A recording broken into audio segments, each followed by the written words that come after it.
Hey everybody, Scott Weichel. You're listening to My Kind of Country right here on Fish Creek Radio. Our guest tonight has a new album out titled Borderline, and he hails from the great state of Florida and staying true to his country roots, performing traditional country music the way that we like it. Please welcome the singing deputy, Artie Rodriguez, to My Kind of Country. Artie, how you doing today? Hey, Scott, I'm doing great. How are you, sir? I'm wonderful. It's a pleasure to have you on the show. Hey, it's a pleasure to be here. Thank you.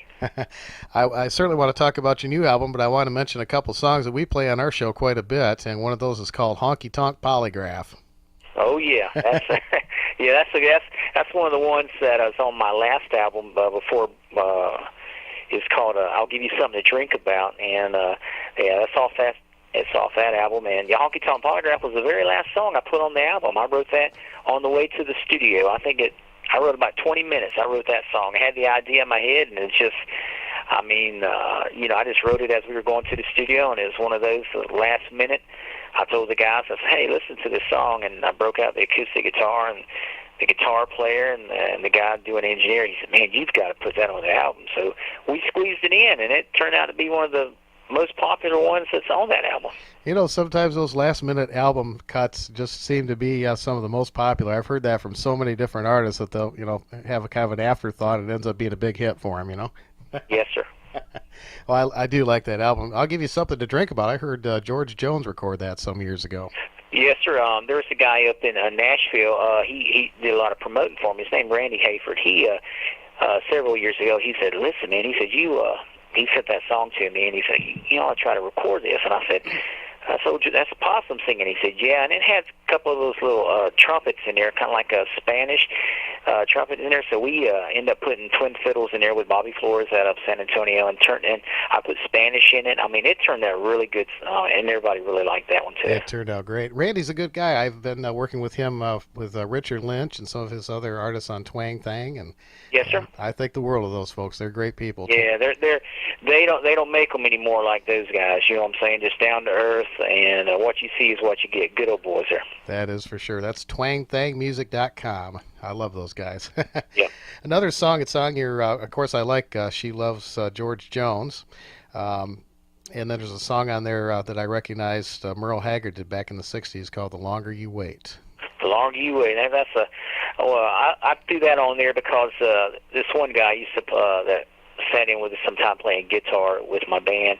He always liked that song. He said, man, you ought to sing it. So I played it up on stage a few times, and the thing is that they, everybody really liked it, so I thought about adding it onto the actual album and everything. You did a great job on that. So I've always loved that song anyway. You did a great job on it, my friend. Appreciate it. I like that one. Well, tell me about this latest album, Borderline Fool. Borderline Fool has... how that came about is that after I'll Give You Something to Drink About, I started doing a little bit of songwriting here and there. More songwriting, because that's all I do, a lot of it. And the thing is that I met this guy up in Nashville, through social media and everything. As a matter of fact, one of the songs off my last album, I'll Give You Something to Drink About, called I've Seen This Movie Before. He wrote that song, and me and him got to talking. I said, man, we need to put our heads together and start writing. So his name's Gerald Smith, and he's was one of the songwriters for George Strait in the earlier days, and he had such tons of songs. And he said, man, listen, I got a lot of these songs that George Strait demoed up, but he never cut them. He said, these are some really good songs. I'm like, okay. So I drove up to Nashville and met him up there, and we worked on a few songs together, and he let me listen to some of the songs. I'm like, wow. It was just like I stepped into a gold mine of some of the best classic country that's around. And I said, it was just so hard to pick from what songs to do. But I did. We worked together, and whatever worked good with my voice and matched me up pretty good. I told him I wanted to stay traditional country. I didn't want to get none of this new stuff out there, none of this distortion guitar and all of this, tailgate, tan lines, drinking beer, all this stuff in the, back of the tail truck stuff. And so I said, it's got to have plenty of fiddle. It's got to have plenty of steel. When you listen to it, it's along the lines of George Strait, Alan Jackson, Conway, Merle, stuff like that. And that's how, matter of fact, he's wrote every song and co-wrote, with me on the last album, on that Borderline Fool. So I was extremely happy the way this album turned out. That's fantastic. Well, first of all, thank you for staying traditional country. Oh, Scott. The thing is, I know that the guys up in Nashville, some of these big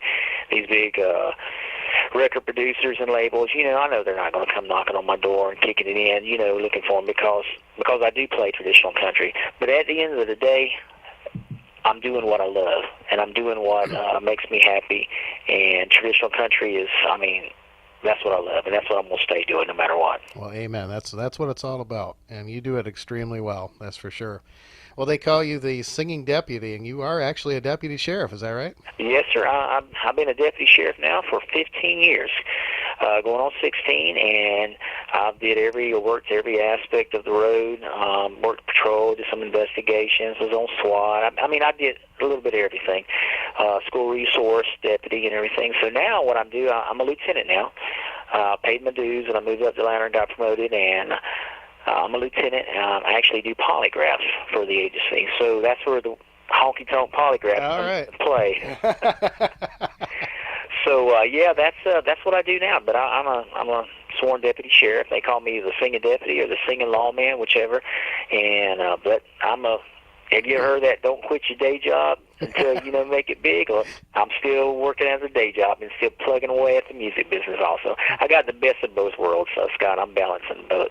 Like I said, the best of both worlds. Well, Fair and Young would have been proud of you. Oh yeah, that's the thing is, I said, hey, I can't be called the singing sheriff. I got because that's him. So I can the deputy sheriff or the singing deputy or the singing lawman or something. There you go. I love that. Well, not too long ago, we saw you on the Shotgun Red show on RFD TV.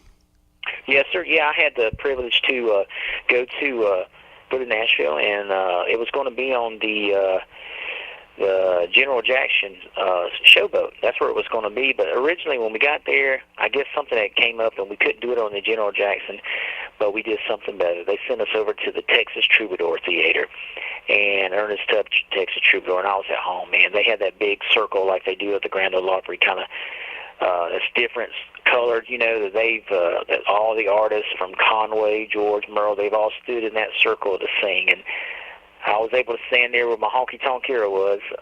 Heroes used to stand and sing, and I performed on the Shotgun Red show. I think I did that song, She Loves George Jones, and good response. And then I went out with a little bit, of course, everybody's favorite. They love to hear some Freddie Fender because I put Spanish in my songs also, and I did Before the Next Teardrop Falls. Oh, nice. Now, I've got to ask you this, and I already know the answer, but I know my listeners are going to be going, is he related to Johnny Rodriguez? Well, this is the deal, and I try to tell everybody, is that when I was growing up, see, I'm from San Antonio, San Marcos area. My dad's from there and everything. My mom, she's from Florida, and so when I was growing up, that was a big question. And my dad told me, he believed that distantly we were related to Johnny. Well, as I got older, I started asking questions and everything, and Johnny's name came up in certain circles, but we never really could prove that we were actually kin to him and everything. So one time I met Johnny years ago back in Texas, and one little show, and I told him, I said, hey man, people think over here that I'm kin to you, and we never could. He said, he joked around, just tell me and you distantly kin. We're distantly kin. I'm like, oh, okay, and everything. And so I used to joke around to everybody, we distantly, but truly we're not really kin. But I do play a lot of his songs in my show, and I get a lot of requests for him. All right. Well, you're musical kin. How's that? That is great. That's great. Yes, sir. Well, I do want to tell everybody right away, artierodriguez.com is your website, and you can pick up all of your albums at cdbaby.com, and you got some great music out there. I want to ask you about a really nice quote that I read from Ray Price on your website. Tell me about that. Sure. Basically what happened about 2 months before Ray Price passed away, I recorded I recorded one song on my album. It's called, For the Good Times, and I played that on stage, and had some people when I recorded it. When I played it on stage for the Good Times, they recorded it and it was put on YouTube. And then, on YouTube, you get on Facebook and you post and repost and stuff like that, sharing the videos and everything. Well, 2 months before he passed away, I got a Facebook message. It was real late at night. I want to say his wife might be Nancy. I could be wrong. And I got a Facebook message from Ray and Nancy. and it just said something along the lines of, hey Artie, this is Ray Price, and something along the lines. They just got finished listening to my music or something, watching the video of For the Good Times, and just wanted to let me know that we really appreciate you keeping Ray's songs alive, and he appreciates you singing them on stage and everything. And I'm gonna tell you something, Scott. That wow, it just floored me. I'm like, it's like 11 o'clock at night, and I saw that, and I'm like, I couldn't even sleep the rest of the night. I'm like, here it is, one of my honky-tonk heroes, Ray Price. And, and so, I put it on my album. And I tried to keep it the best to the T of traditional country music that he would, be proud to have, to listen to. And I had Bobby Flores playing the fiddle, because Bobby used to play some with Ray Price. Yeah. And it was just one of those moments in my life that I'm never going to forget, get a message from Ray Price. That's pretty awesome. So it was a great honor. It was a great honor. That's awesome. Ray Price was a class act. His wife's name was Janie. That was Janie. Price, yeah. I knew it was, I'm sorry, Janie. Yes. Sorry about that. No, that's all right. No, Nancy was George Jones' wife, Nancy Jones. Nancy is, hey. It's been one of those days. I hear you. Good stuff, though. Well, you've worked with a lot of artists. My gosh, Leona Williams, Clinton Gregory, Mark Chestnut, Stonewall Jackson, and that's some great entertainers right there. You did some work with Clinton Gregory on an album, I believe, right? Yes, sir. What it was is that probably about back in 2014, or the end of 2014, I recorded a song with him. It's called Neon Tan. Matter of fact, Gerald Smith was one of the co-writers on there. I think Bobby Marquez wrote one too. I wrote with him, and I think somebody else. But anyway, they asked me to be on Clinton's album, and they said, "Could you come up and sing Neon Tan?" And I'm like, "Sure." So I got on up there, and I listened to the song, and I ended up working in some Spanish on it, and we recorded the song, and it was going to go on Clinton's album. And the actual album, Leona was going to be on there too, and some more other artists. Clinton was doing like an album with a bunch of duets. Well, after about a year, it never really came out, and they were waiting for a good time to. I forgot whatever happened. It wasn't actually released yet.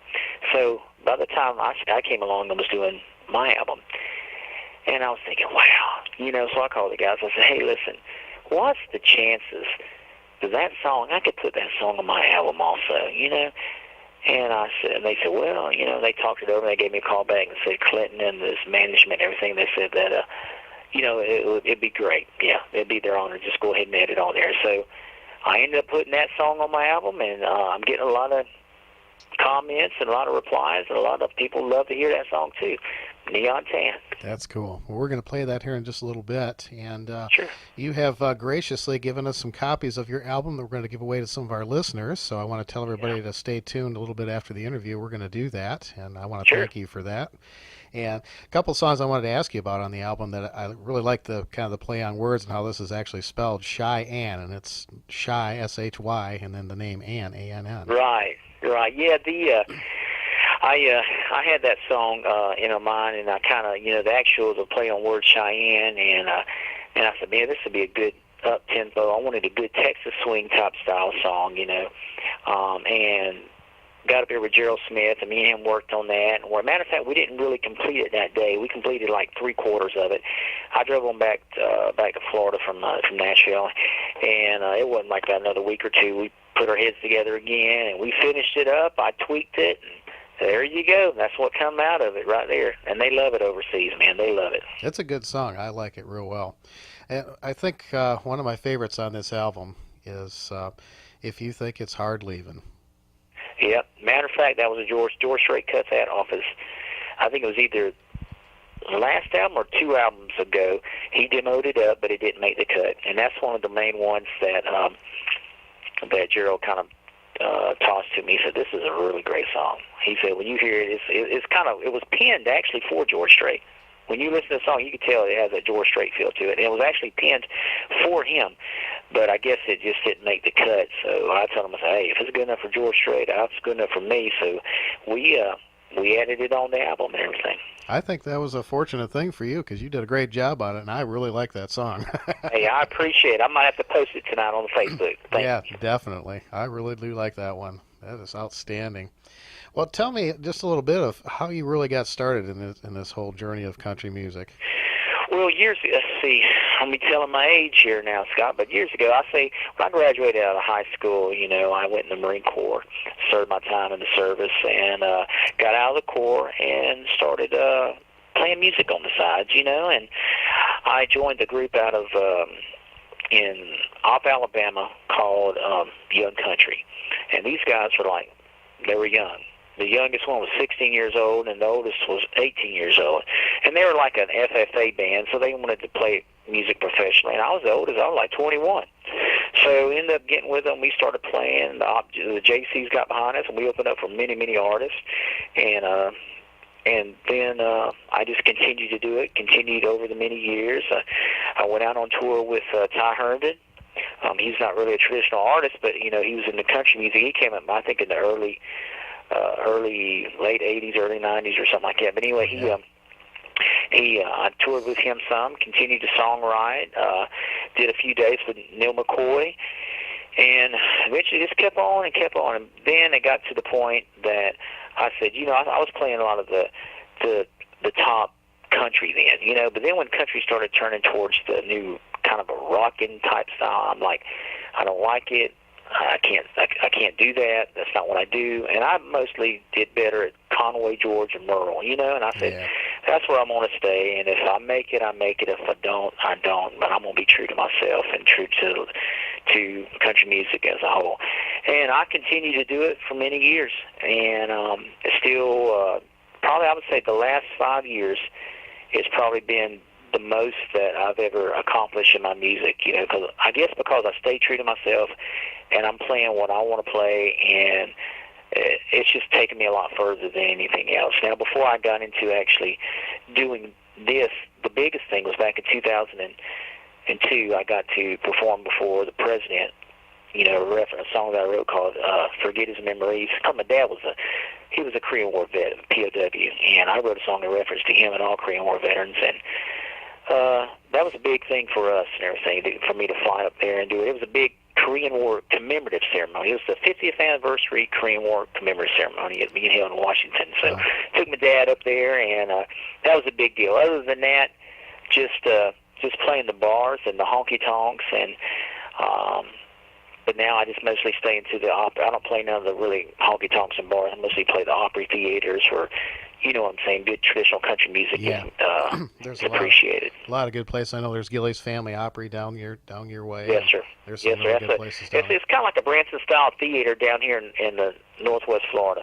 It's a really good place. It's a really good place. Nothing but traditional country. Amen to that. Well, traditional country is really on an upswing, and I think a lot of it has to do, you were talking about the social media thing earlier, and the internet radio stations like what we're doing. You're seeing a lot of traditional country artists coming out that are doing this kind of music, and also a lot of the legends that are still putting out great albums. They're going to internet radio to get their stuff heard, because like you mentioned earlier, it ain't going to get played on the big radio stations, and so we're a pretty strong voice now for this kind of music and these artists.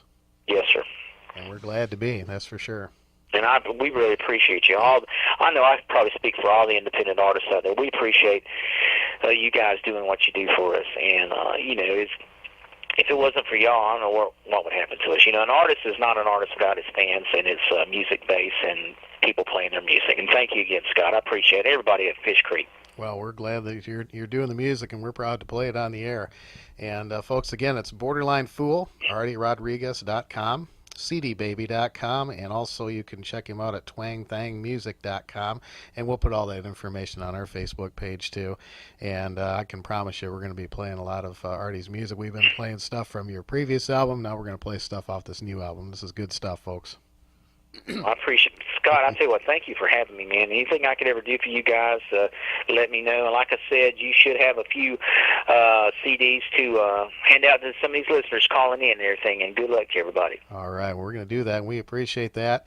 And Artie, keep us posted whenever you have something new coming out or anything that we can do to help promote your career. You just call me up. We'd be happy to do it anytime. Hey, I appreciate it, Scott. You take care, and thank you again for doing everything you can for me and all the independent artists. Okay. All right, thanks, Artie. We're going to play one off of Borderline Fool for you right now. I'm going to play this one because I really like this one. If you think it's hard leaving, here's Artie Rodriguez as we continue with My Kind of Country right here on Fish Creek Radio. Thanks again, Artie. Okay. Talk to you later.